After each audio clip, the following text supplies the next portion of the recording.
ধরেন আব্দুল হামিদের পরিবারের সাথে জামাত ইসলামীর সম্পর্ক এটি আজকে গণমাধ্যমে অনেক জায়গায় এসেছে।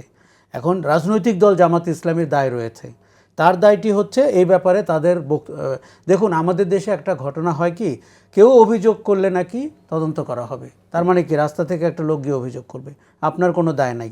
আমি মাহফুজের স্ট্যাটাসটি পড়েছি এবং আমি তার এই হতাশার সাথে অনেকভাবে একমত। আমি এই পুরো পরিস্থিতির জন্য দায়ী করব প্রথমত সরকারকে, কেননা তাদের হাতে আইন কানুন রয়েছে, প্রশাসন রয়েছে, পুলিশ রয়েছে, বিচার বিভাগ রয়েছে। তাদের তৎপরতা আমাদেরকে হতাশ করছে।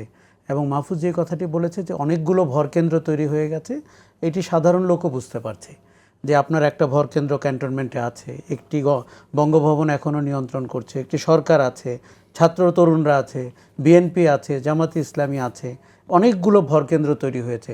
প্রশাসনের নিজেদের মতলববাজি আছে, পুলিশের এক ধরনের কৌশল আছে, এগুলো আমরা সবই বুঝতে পারছি। কিন্তু আমরা যেই আলাপটি করছিলাম যে আপনি এই যে পালিয়ে যাচ্ছেন, ধরেন একজন রাষ্ট্রপতি পালিয়ে গেলেন, দেখুন আমরা খুব বড় করে তার ব্যাপারে মামলার কথা বলতে পারি, তিনি আসামি, এটি বলতেই পারি।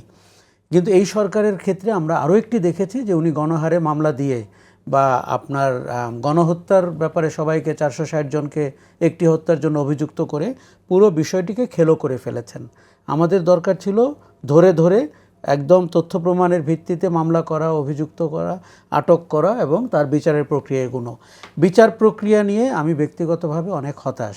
আরও একজন ট্রাইব্যুনালের বিচারপতি নিয়োগ হলেও প্রক্রিয়ার যে শ্লথ গতি, তাতে আমার মনে হচ্ছে যে অনেকেই আগামীতে পালিয়ে যাবেন, এমন কেউ ঢুকেও যেতে পারে। কেননা কেউ যদি এভাবে পালিয়ে যেতে পারে ইমিগ্রেশন দিয়ে, তাহলে পাসপোর্ট সামনে রেখে আরেকজন ঢুকেও যেতে পারেন। কাজেই জনগণ কিন্তু আতঙ্কিত এবং আশঙ্কা রয়েছে। প্রথম দায় সরকারের, দ্বিতীয় দায় রাজনৈতিক দলগুলোর এবং যারা ক্ষমতা প্রত্যাশা করছেন এবং তারা যে আচরণটি করছেন। ধরেন আব্দুল হামিদের পরিবারের সাথে জামাত ইসলামীর সম্পর্ক এটি আজকে গণমাধ্যমে অনেক জায়গায় এসেছে। এখন রাজনৈতিক দল জামাত ইসলামীর দায় রয়েছে, তার দায়টি হচ্ছে এই ব্যাপারে তাদের দেখুন, আমাদের দেশে একটা ঘটনা হয় কি, কেউ অভিযোগ করলে নাকি তদন্ত করা হবে। তার মানে কি, রাস্তা থেকে একটা লোক গিয়ে অভিযোগ করবে, আপনার কোনো দায় নাই।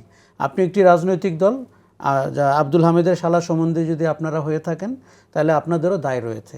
আমরা অন্যের দায় ভালো দেখতে পাই, নিজেরটা দেখতে পাই না। আচ্ছা, প্রশাসনে যদি এই অবস্থা হয় যে বিএনপি কখন পাওয়ারে আসবে কিংবা জামাত কতটুকু পাওয়ারে আসবে তখন আমি পতাকা তুলে, তাহলে তো আমরা সেই প্রশাসনই পাবো যেটা 16 বছর ছিল, শেখ হাসিনার প্রশাসন, আওয়ামী লীগের প্রশাসন, ফ্যাসিজমের প্রশাসন। এখন সরকারকে শক্ত হাতে এদের দমন করতে হবে, বলতে হবে বিএনপি জামাত কবে আসবে, কখন আসবে আমরা জানি না, সরকার চালাতে হবে, তুমি থাকবে কি থাকবে না। আপনি যদি 5টি ঘটনা ঘটাতে পারেন, আপনি বাকি প্রায় 5 লক্ষ মানুষ সিধা হয়ে যাবে।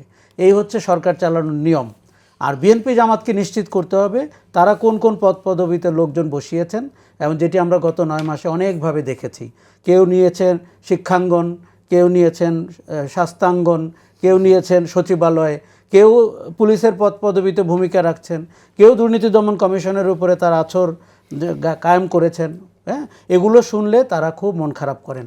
কিন্তু দেখেন, বাংলাদেশের রাজনীতির চরিত্রটাই তো এইটা। সে হঠাৎ করে এই কালচার থেকে বেরিয়ে গেছে বা গত 9 মাসে সে অদ্ভুতভাবে বেরিয়ে গেছে, তার কোনো নজির আমরা দেখতে পাইনি। এই জন্যই কিন্তু প্রশাসনের লোকগুলো অপেক্ষা করছে, জানালা দিয়ে তাকিয়ে দেখছে কখন বিএনপি আসবে।